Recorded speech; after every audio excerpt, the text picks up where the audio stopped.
If you have a four-wheel drive vehicle and you're looking to make any kind of modification, adding accessories or upgrading the suspension or braking system, you need to watch this video first. It may just save you some money in the long run. So Ken, why is it that people are doing these lift kits and it's illegal? What sort of things do they have to do if you're going to be putting, different parameters on vehicles? Possibly the most important thing, everyone wants to set their vehicle up to suit their own needs. Now that means adding, drawers, fridges, a little bit of extra equipment, a bull bar on the front, a winch in case they get into trouble, and some even, the long-range fuel tank, and a rear bumper even. It all adds weight. Now each vehicle has its limitation, which is recognised as the GVM. Now once you go over the GVM on the vehicle is illegal on the road. So you have to take precautions to protect yourself and other people on the road. So you go and have a GVM upgrade with a suspension, you have it certified by a qualified engineer, and then you get an engineering certificate and you're all right. Now the biggest problem, we don't know what we don't know. A lot of people out there, they go to a shop and they see everything they want and they just want it all bolted on. They're not conscious of the additional weight it's putting onto the vehicle. And not only that, anytime you make a modification to a vehicle, whether it's with the suspension or even just removing a rear seat, so you can put your cargo drawers and that in there, or upgrading your brake booster, going to a double diaphragm brake booster, that there, you've changed the vehicle specifications, so it has to be certified. So you need to have it signed off by an engineer. And that's where you come in as far as driving on the track here for us, putting the vehicle through its courses, which are specified by the Department of Transport, what levels of safety it has to carry out under brake and handling. And then once we witness that, we then give an engineer certificate and the client's right to have his vehicle back on the road. But a lot of people don't realise this, and they just keep putting their accessories and all that on the vehicle, and it's not till they get pulled over and they get hit with a notice that they find out that that their vehicle is illegal. And in fact, if they're in an accident, the insurance can wipe the insurance on the vehicle. Yeah. Even worse, if they're in an accident and someone gets hurt, you can finish up in front of a coroner. So there's the downsides of everything.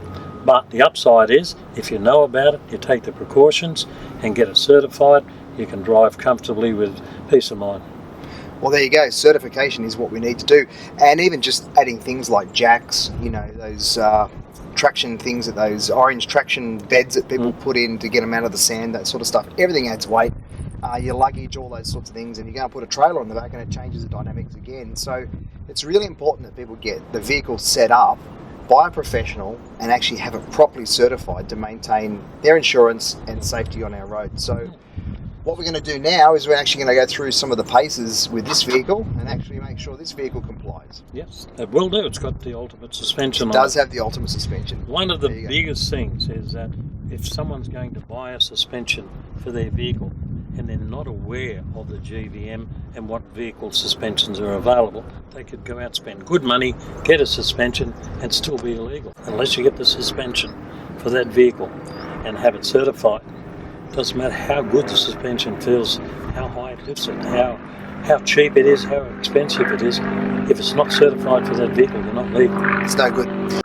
So even lifting a vehicle, we hear people putting 35-inch tyres on them and, going up with 4-inch lift kits and all this sort of stuff. That's going to compromise the way the vehicle behaves, but it also needs to be checked off to do those sorts of things. That's correct. Legally, you're allowed to lift a vehicle up to 50 mil over standard height. And legally, you're allowed to change tyres up to 7% rolling diameter. So what you need to do is check the plaque on your door that shows you the tyre sizes, wheel sizes, and then you calculate what wheel and tyre size you require. Most of the wheel and tyre companies these days are very aware of the legal application, so if you go and see a reputable tyre and wheel company, they'll advise you which ones to go to. If you walk in and ask for a 35-inch wheel and tyre, well, that's what you'll get. And you can't get them certified, not in New South Wales. Because to fit a 35-inch on a vehicle like this, you'd have to do something like a 4-inch suspension plus body mounts. The highest you can lift a vehicle in New South Wales is 150 mil. Now 150 millimetres, if you're putting a 4-inch suspension in, and you're there. Yeah, you're already over there. So when you put your tyres on, you're over it. You're So over you've got to be very careful. The best way is to go for a 2-inch suspension, get it to suit the vehicle and vehicle's weight, and then go to the tyre size. That'll match, because you're allowed that extra 25mm in height. Yeah. So 75mm is what it's legal. After you go to 75mm, then you've got to have it engineered, inspected and tested. And if you've got to put brand new wheels and tyres on a vehicle, bring it out here and give it to someone like you to fang around the track, and you wear the tyres down a little bit. But it's very, very important that you must know what your limitations of the vehicle are and what your height and your weight limitations are. So before you go out and buy the next lot of accessories, wheels, tyres or suspension, speak to a specialist and find out what you need for your vehicle as it stands now. And there you can move forward. Well, there you go. It looks like you could be throwing good money after bad if you don't follow the advice of someone like Ken. And getting these engineers to actually look at your vehicle and certify it is something you have to do legally. So make sure you give them a call. Do that before you go and waste your money and go down a path that's not going to be sustainable for you out on the road.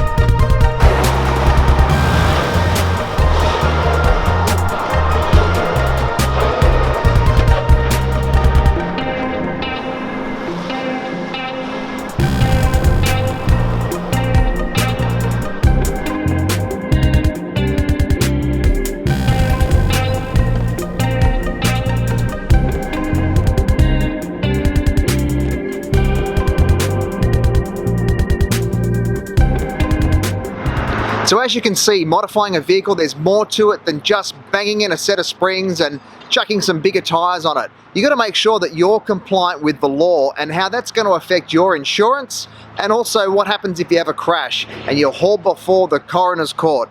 That's something also that you need to be careful of. So before you do any modifications and ensure you don't waste money, check out someone like Ken at The Ultimate Suspension. Give them a call, come down and see them, and they'll give you the right advice. And if you do need to modify your vehicle and do a GVM upgrade, make sure you do it the right way. So that way you're not wasting your money throwing good after bad. That's certainly our experience, what we've seen. If you're going to be modifying any vehicle, ensure you speak to an engineer, get the right advice, and don't waste your money. If you like the video, give us a like, just tick the little hand, and don't forget to subscribe to the channel. Cheers.